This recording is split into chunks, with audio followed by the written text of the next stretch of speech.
British Conti, so Denny over at British Conti, put together a great article recently detailing, along with Seb Otley, who is another local to me race organiser, who has done for a few years, but he's organised the formerly known Goodwood Road Race, which is now the Fat Creations Road Race, down on the Goodwood course from the 1982 World Champs, where the Italian guy won. He beat Greg LeMond up there.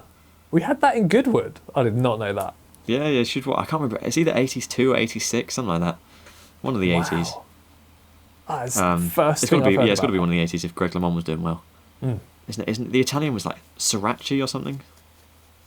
Something like that. I can't remember. I have no idea. I'm going to go away and watch this.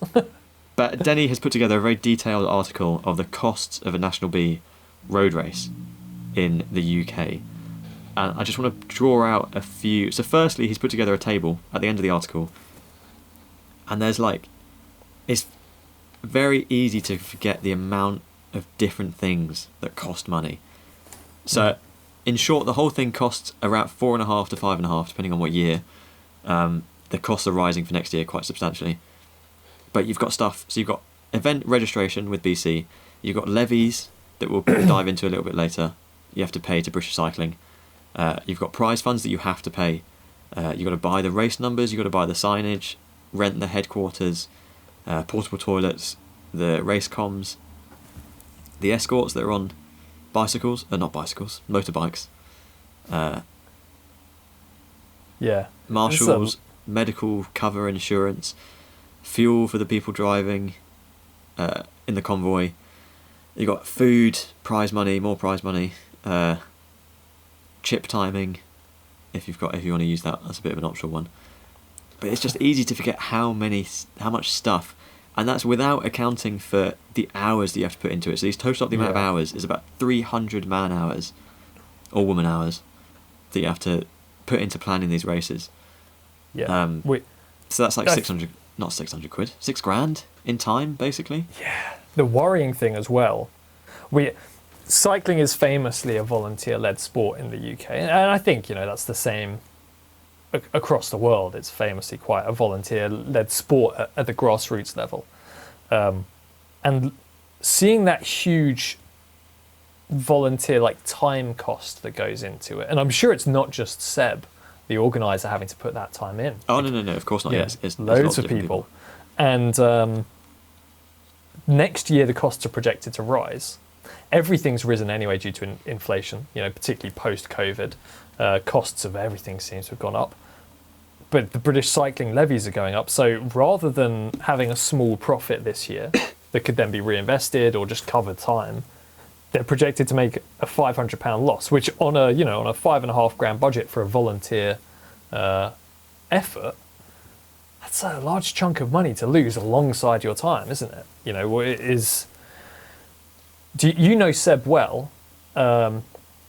What drives him? Because he's reviving these brilliant races. Well, he's similar to you in that is that it's just for the love of the sport.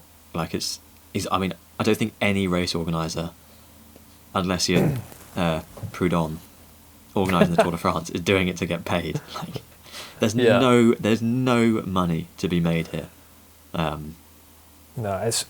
I don't think there are any people that think race organisers are out just kind of. You see a 60 quid entry to a National B or something like that, and you think, oh, they're just scamming me. It's not the race organisers. I just want to clarify that.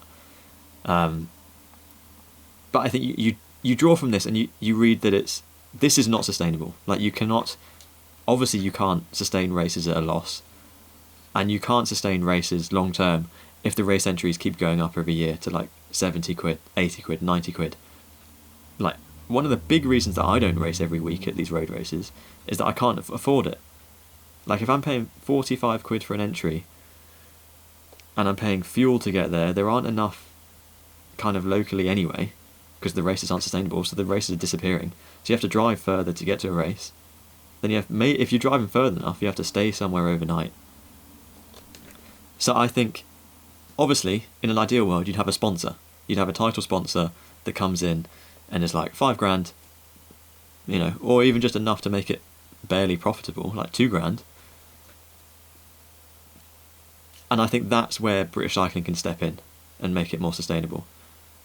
And I think this is where you have to focus, if you're British Cycling and you want a sustainable, healthy grassroots racing scene, you have to give these races access to these sponsors. How you do that, I don't know. But ideally, you'd be a race organiser like Seb. You go to British Cycling, I've got this race, it's costing me £5,500. I'm going to make a £500 loss. I need £2,000 of sponsorship. British Cycling then go, great, we've got this network of sponsors that we have great relationships with that are looking to invest in like races with a return that you can give at one event, and then just pick one. I think that would be a pretty good way to do it. Marketplace. Yeah. Yeah, that's really interesting actually. I never thought of that idea, because often it is this case of like, British Cycling should do something. Like, and the answer's like, do what? And that's actually a really good, like, cast iron sort of idea that they could take away and do. Because like you've got something like Lloyd's. Now Lloyd's gets to slap their name over a lot of things, but not any grassroots events. And if Seb or another organiser were able to go to British Cycling and say, hey, can we do this? And British Cycling maybe just say, yeah, we've actually got, and I think they have started doing this fund. I've not looked into it too much because it doesn't really affect me, and maybe this is one for me to look at. It's like, hey, we've got this race, it's £500 loss. Have you got the pot of money already? Could just be a pot that's almost ring fenced sitting there. Or as you say, yeah, we've got this network of however many sponsors, just have at them, they are all warm and all want to do it, because otherwise I can't see a way for these.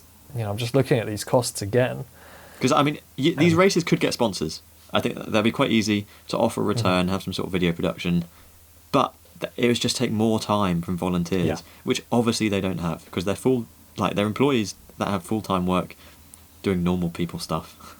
That you can't just be like, okay, take another 100 hours out to organise sponsors and like a return. And I think another thing that would help as well, a lot of stuff that puts organisers off, or a big thing that puts organisers off, is if it get cancelled, or if something happens, or if not enough people enter, or the cost just goes up a little bit higher, that they can't afford to make £1,000 loss. There's not a lot of people that can afford to just lose £1,000 organising a race. So if BC had some sort of like,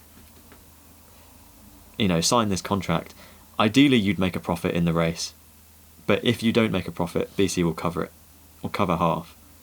I think those are actionable things that British Cycling can do, like immediately. Basically, it would just take British Cycling employing one person potentially to oversee it. Rather than taking away more time from organisers that doesn't exist. I'd love to see the breakdown of the numbers as well. Like how many National B or regional races are there the British Cycling might have to support? Because not all of them are going to make a loss. Some of them, I'm sure, make a profit, and they've worked out a model that works for them. Seb's races are they're quite good races, which incurs a bit more cost. But if there were like 100 races in the year, and British Cycling only had to lump in £500 to make it worthwhile for every sponsor, for every race, that's not an insane amount of money. Like, it's a lot of money, but for a national governing body with the pockets that British Cycling has, it's not an insane amount of money. And sometimes it does feel like they forget about the very grassroots, and the grassroots racing that does work as a gateway for people to get involved in the sport more, because those people then become organisers and volunteers, and they help the sport grow, not just the Tour of Britain. Exactly. I don't think that's a controversial thing to say either. I mean, like the easy thing to take away from this, which everyone will take away, is races are too expensive, and you can just sit there and complain, which is easy and understandable. I don't blame anyone for just sat there complaining, but that doesn't do anything. You can't just sit here and complain. I think we've been doing it long enough. We are complaining long enough. Like, the problems have been around a decade, Like, we know what they are. We understand the problem. I think it's just time to do something actionable, and talk about how that can be fixed. But the big thing that I want to talk about is event levies. So from 2025, Seb is going to have to pay British Cycling directly almost £800 just to organise the event. Like, surely. So this levy will cover. It just makes it an official event through British Cycling, basically. It covers some sort of insurance. I don't know, just pays British Cycling. I'm not sure exactly how that's broken down within British Cycling, but surely that can be cut down. Like, there doesn't seem to be any attempt at making that any cheaper through work within British Cycling. I'll happily be proven wrong, but from the outside, it looks like they're just like, yeah, whatever. Get on with it, pay us. I'm very concerned, actually, looking at these numbers, because obviously I run the Cambridge Criterium. It's a national A, so it's as high as you can get without being part of the national series. I've not had a look yet at what these levy changes do to our one, because we were already over 50% more expensive than this race. Our levies this year were around £800-900. If they're going to push up to over £1,000, I'm going to start getting concerned, because we've already got a humongous budget for that race. I'd rather not have, in this case, a 50% increase in our levies, especially when, like, an event like the Cambridge Criterium is, and not just that, Sheffield, Otley, Ilkley, all these large races that have a real media footprint and like a physical footprint in kind of large cities. If you're suddenly being stung with even bigger levies, you're like, well, hang on, what about the positive effect we're having on British cycling and doing that? We're getting stung for putting on what is a good race for cycling in the country. I'm concerned. I'm slightly concerned. Let's put it that way. It's not great, is it? No. And it's, it's harder for a guy like Seb or any other national or regional race organizer to swallow those costs, especially if you're doing it, as you say, like as a volunteer. I know British Cycling's had the squeeze, but everyone's having a squeeze right now, and you can't just shunt that onto the people with the smallest shoulders, effectively, who are the local race organisers. Yeah. Well said. I mean, obviously, I think it is a bit obvious, but running it through. So, I don't know what Seb's planning to do next year, but the obvious conclusion is you have to charge more for race entry. The race entry goes up more, less people enter. Maybe the next year you do it again, less people enter. The race can't go ahead. The race disappears and never comes back. Like that's it. Like Seb's already. That's what I mean when it's not sustainable. Like these races will just vanish, and they won't be able to come back. Like the effort to start a race from scratch is huge compared to the already massive task of organising a race every year. So something needs to be done. So yeah, whoever has the power to do that, please do that.